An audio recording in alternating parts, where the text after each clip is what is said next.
And hello everybody, welcome back to the channel. Over the last 7 days we've spoke a lot about the internal civil war that has erupted inside the Labour Party. Firstly, it was ministers that came out and briefed the media about Wes Streeting looking to plot for his position. And then over the weekend, of course, we've seen Clive Lewis, a Labour MP, speak out publicly, was the first Labour MP to do so, to say that Keir Starmer must step down and they want to see someone else take the party forward. Over the weekend, we also heard with regard to Angela Rayner that she was looking to make a political comeback and look to try and vie for his position as well. Despite this, he has came out in an interview with the Mirror stating that, well, he is going to be the Prime Minister till the end of Parliament and will be the guy that leads them into the next general election. However, the polls are also suggesting that Labour voters have lost full confidence in him as well as leader. But we have got a bit of news with regard to Keir Starmer, as he has confronted his top team in a cabinet amid the Labour civil war and the budget leaks. Now, in today's video, we are going to be going through all of this and breaking it all down. But first, guys, as always, please do hit the like button and subscribe to the channel for more. You've seen the state of this country. Now wear the message. Wancare, Stuck Farmer, Liber.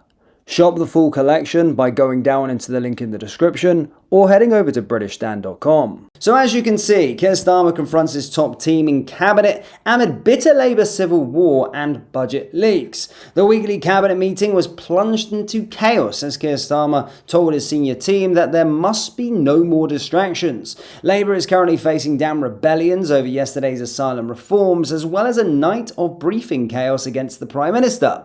The Prime Minister's official spokesperson told reporters the Prime Minister opened cabinet by setting out the importance of government's mandate to renew the country. He said distractions meant our focus shifted from where it mattered most, working every day in service of the British people. The Downing Street spokesman continued, people were rightly impatient for change and we had to deliver that rather than talk about ourselves. That meant working as one team. Keir went on the defensive this morning, as we stated, telling the Mirror he fully intends to lead his party into the next general election. He said, "Let me be really clear. Every minute that's not spent talking about and dealing with the cost of living is a minute wasted of the political work of this government. That's my response to last week. I remain utterly focused on what matters to me most, which is bearing down the cost of living and making people feel better off. I'm very conscious of the fact that people want to get on in their life. They want to progress. They want more money in their pocket and to do the things that matter to them." So again, he is of course looking to try and get control with inside his party at this moment in time, because it's been absolute chaos. It really has. Rebellion MPs, Angela Rayner looking to plot for to take his position. Shabana Mahmood I'm hearing this morning. Obviously last week it was Wes Streeting. So it is chaos. And of course he has lost the confidence of his MPs. And of course with the Liberal MPs that we've been talking about, they are not happy with regard to the new asylum reforms at all either, which just adds even more fuel to this fire. Now, this former Labour advisor has came out and spoke about the whole situation with the Labour voters turning on Keir Starmer and of course his own MPs wanting him to step down. Let's have a watch. No, I don't. And my message to those that are saying he should is to ask them, well, what would you have instead? I mean, one of the names that seems to be popping up is Andy Burnham, but he's not even a member of Parliament now. You know, he's got the same chance of becoming Prime Minister as you do, as things stand. So, you know, you have to be ever so careful of what you wish for, I think. Yes. I think I've got more chance, Paul. Paul, what the problem is, of course, the facts of this poll is that nearly half of Labour voters want Sir Keir Starmer to step down. Why do you think so many have lost faith in the Prime Minister?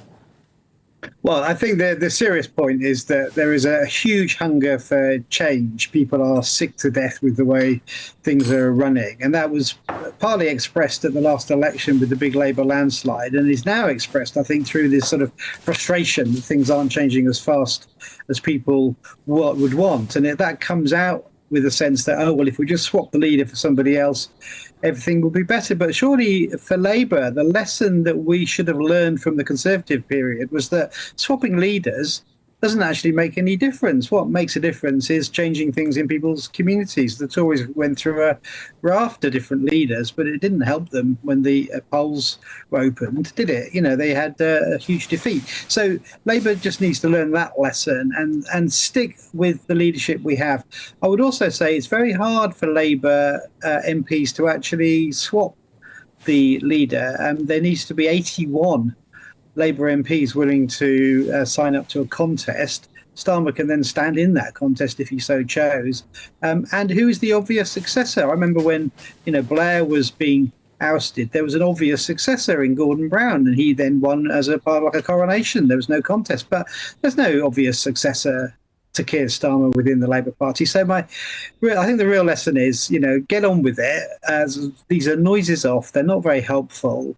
And we need to get on with delivering change. And that's the thing we should be judged on at the next election. Did we manage to get illegal migration down? Did we get waiting lists in the health service down? Do people see more cops on their streets? Our houses are easier to buy? Things that really matter to people. Paul, I hear you. So yeah, there's that, but let's have a look a little bit more with regard to this as well, as we're also seeing the sort of calculus forecast of how a general election may play out if it happened today, with Labour MPs predicted to lose over 75% of seats. And this is why the Labour MPs, of course, are losing complete confidence in him. Yes, well, that's right, Martin. Indeed, it's not just the rebels, but many Labour MPs could lose their seats if there were an election tomorrow and the polling was broadly correct. We're seeing Labour down from 412 seats to just 89. So over 3/4 of Labour members losing their seats. And that's, I think, because the public's priorities are the economy, immigration and healthcare. And at the moment, I was just checking the latest YouGov issues tracker. Immigration is right up there with the economy, which is normally number one. So doing something on immigration is definitely a must-have for any government. The Labour government is trying to do things, but here we've got the rebels worried about that.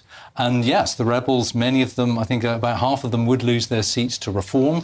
Here it is on the screen there now, Martin. It's an astonishing thing. 23 of these rebels, I think 11 of them, almost half, would lose their seats to reform, which goes to show you they're to the right of Shabana Mahmood, and yet they're saying they don't support Shabana Mahmood. It's astonishing. They're out of touch with their electorate. Well, sometimes the voters say that politicians don't say what they really feel. I think these politicians really are, because if they were cynical calculators, they might go with it to try and stave reform off in their seats. So I think they're saying what they really believe, but it's not necessarily in tune with the British public or their own local electorates. When you look, Martin, at those who are holding their seats in this list, 7 are set to hold, I believe, and is it 3 losing to the Greens and a couple to the Corbyn party, the Your party, and those are the ones that you could say they need to be leaning more to the left to have any chance of surviving. Yes, for those for people like Afsana Begun and Clive Lewis, then it's both principle and practical to oppose this policy, because they're in danger on the left. So moving a bit to the left obviously helps them. So what we have here is what I always think reminds me of the Conservative Party during Brexit. 2 completely separate parties, politically, ideologically different parties within the same tent. And that's obviously the big danger for Labour Party managers, that if it looks like Labour are splitting on this issue into 2 halves, that's potentially even worse for Labour than the situation they're in now. If, on the other hand, it can be localised to be a relatively small group of rebels, then that's more manageable with a big majority that they've got. But it's definitely difficult times. And I wonder why. You can understand why those on the left are basically more in alignment with the Greens or with the Corbyn party. They want to be more virtuous. They want to be more refugees welcome. They need to do that to survive. But those in the reform seats, I mean, we had a poll last week that we did with JL Partners that showed 64% of Labour voters support the mass deportations of all illegal immigrants. That's a pretty right-wing position by ordinary standings, and yet the Overton window seems to have shifted. But these MPs, they've been left behind. Well, I say again, immigration is a top issue for the British public, so they want something to be done. And I think just saying you're going to do nothing isn't going to resonate with a majority of the British public. And I think we have a poll tracker. Do we have that graphic Martin Baxter sent through, a polling tracker which just shows us the general trend since the general election. We can go, if we can't, talk us through it, Martin. I'll say what it says, which is that reform have been steady at around about 30% since the local elections back in May. People thought that might have been a blip, but Nigel Farage has managed to hold it together. Oh, there we go. It's up on the screen now. So reform steady at 30%. But the big trend here is Labour declining.